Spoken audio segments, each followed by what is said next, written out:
We find ourselves at a pivotal moment in the ongoing discussions surrounding the future of Social Security, and it's imperative to delve into the latest developments and their potential ramifications for all of us.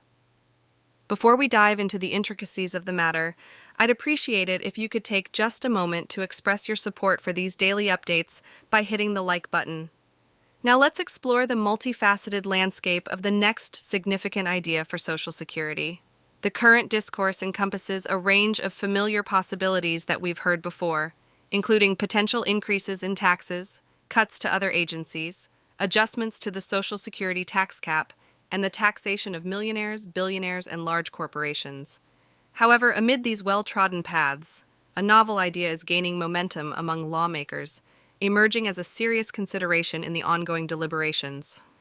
This development comes as welcome news for Social Security recipients, given the ominous threat of insolvency within the next decade. If no decisive action is taken, benefits could automatically shrink by a substantial 23 to 24%, posing a severe setback for millions of individuals who rely on these benefits. So what exactly is this fresh concept that's capturing the attention of policymakers? Lawmakers are grappling with the challenge of formulating a bipartisan bill, a formidable task given the current political landscape characterized by a divided Congress. With the House under Republican control, the Senate in the hands of Democrats, and a Democratic president, the passage of any legislation requires a delicate balancing act. The overarching objective is to ensure the long-term solvency of Social Security for the next 75-plus years, a goal that seems daunting considering the sweeping changes that would be necessary. Enter the new big idea. Instead of aiming for a comprehensive 75-year solution, which would involve potentially contentious changes such as raising the tax percentage, altering the Social Security tax cap, or imposing taxes on wealth and estates, lawmakers are contemplating a more pragmatic goal. The proposal is to pass a bipartisan bill addressing smaller changes that would extend Social Security solvency for a more modest time frame, perhaps 15 to 25 years. This strategic shift acknowledges the current political realities of a divided Congress and aims for a compromise that could garner bipartisan support.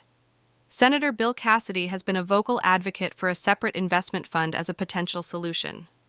The idea is to generate more revenue than the current practice of investing in treasuries, thereby shoring up the Social Security Trust Fund. The proposed compromise involves pushing the projected insolvency date from 2034 to 2050, affording lawmakers approximately 16 years to implement necessary adjustments. Experts contend that this is a feasible timeframe for implementing changes, underscoring the importance of acting promptly within the next decade to avert the impending crisis. However, the political landscape adds an additional layer of complexity to the equation. Republicans are pushing for stricter border policies as part of the deal, citing a desire for border reform. Democrats, on the other hand, are hesitant unless they receive concessions in return. The upcoming presidential election year further intensifies the sense of urgency, making the negotiation process even more delicate. Republicans are advocating for tighter border security, asserting that this would result in fewer taxpayer dollars going towards illegal immigrants. The potential additional funds could then be utilized to finance the Social Security changes, possibly through a minimal tax increase affecting a broad spectrum of taxpayers, including the middle class. One potential stumbling block lies in the Republican resistance to allocating $80 billion to the IRS to target tax cheats among the wealthy. They argue against a targeted approach, emphasizing the need for a broader strategy to tackle tax evasion. This disagreement could pose a significant challenge to the overall deal. In conclusion, the latest big idea for Social Security represents a shift away from a comprehensive 75-year plan to a more achievable 15 to 25-year strategy. While this approach has its merits, it also raises questions about the frequency of future negotiations and potential disruptions to the system.